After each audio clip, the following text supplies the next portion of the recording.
guys. So, welcome back to Favorite Friday. For the last case for this week, we are going back to Pennsylvania. Specifically, we are going to Philadelphia, Pennsylvania.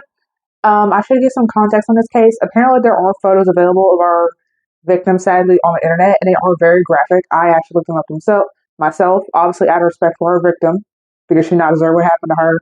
And I'm pretty sure YouTube would even allow it, even if I was that type of person. That we're not putting that in that video, but clearly all you have to do is like search up the victim's name and like crime scene photos and it'll pop up, but it's like very disturbing. So just a heads up on that.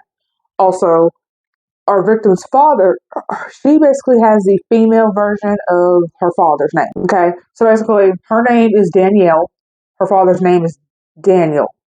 So if you see me like going between Daniel and Danielle, that's why, because they're father and daughter. So just some context on that. And then if you just happen to know anybody involved in the case, whether it be the killers, the victim, anybody, just let me know. And so that being said, I'm gonna come here rambling. Let's get started. So we actually have to start off with the mother. Andrea Kelly was born on July 2nd, 1969. She would give birth to her daughter Danielle on January 3rd, 1992, with Daniel, the father. However, apparently sometime after Danielle was born, the two of them would wind up splitting. And Danielle also important for context, she is also disabled. So then Andrea would apparently, so now that Andrea and Daniel are split up, she apparently is now sharing an apartment with her mom, her two sisters, and 6 kids. The apartment that they're apparently sharing apparently has like a rat infestation, there's ripped up floors, and there's a toilet that's not working. Daniel would apparently tell like Andrea that she basically needs to get her act together, she needs to do better for the kids essentially. Andrea's mom basically says, hey, come actually get these kids. And not like all of them, but just the kids that are like his. So Daniel actually comes and gets his kids, and he moves his kids to Pittsburgh, where he is living with his then girlfriend, Kathleen. And then Danielle, she's able to start getting physical therapy because of the condition that she had.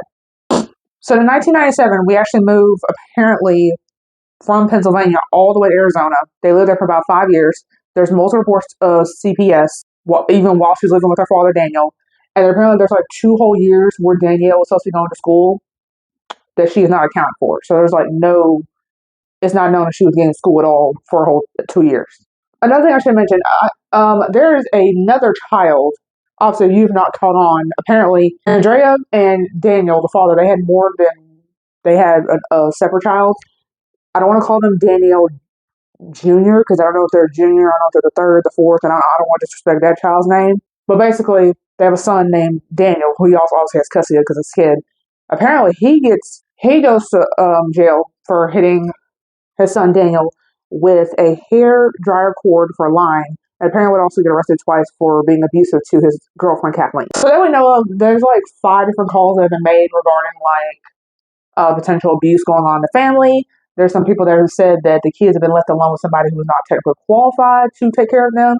I don't know if they were saying that person didn't have experience with children at all, or because that person would need to know how to deal with Danielle, because like I said, she had her condition and everything.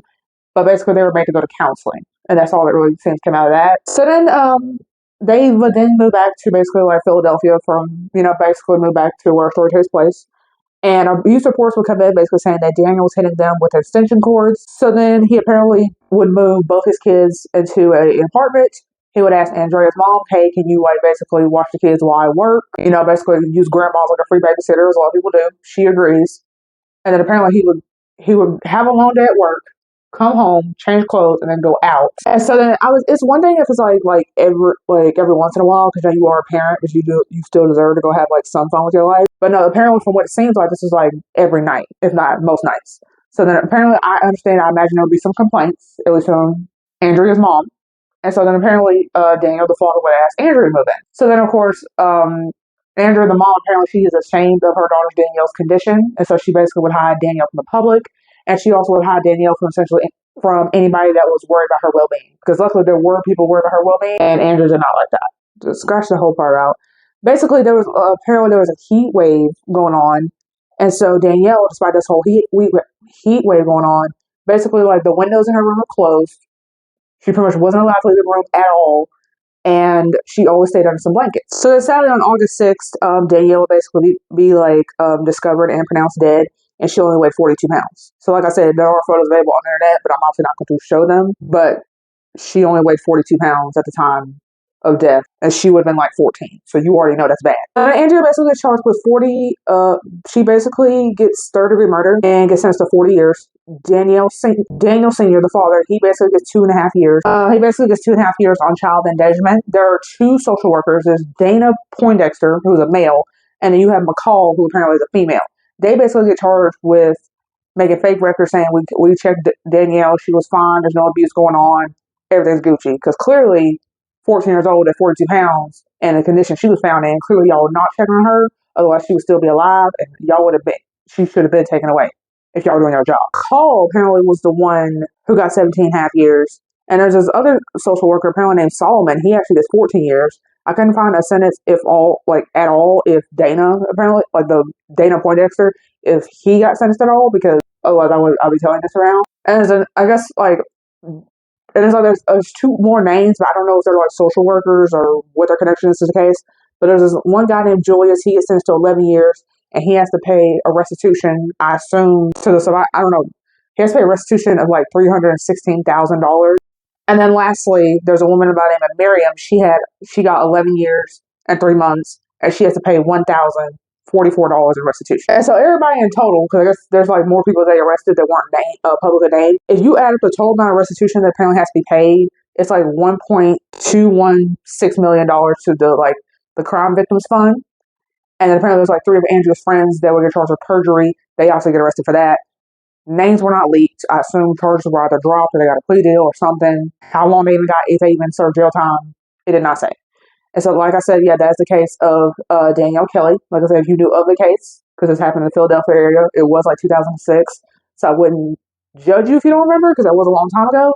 But like I said, if you knew of this case, whether you knew of Andrea or Daniel Sr., definitely let me know. And so with that being said, I cover fair females 3 times a week. Subscribe for more fair females. I'll see you guys next one.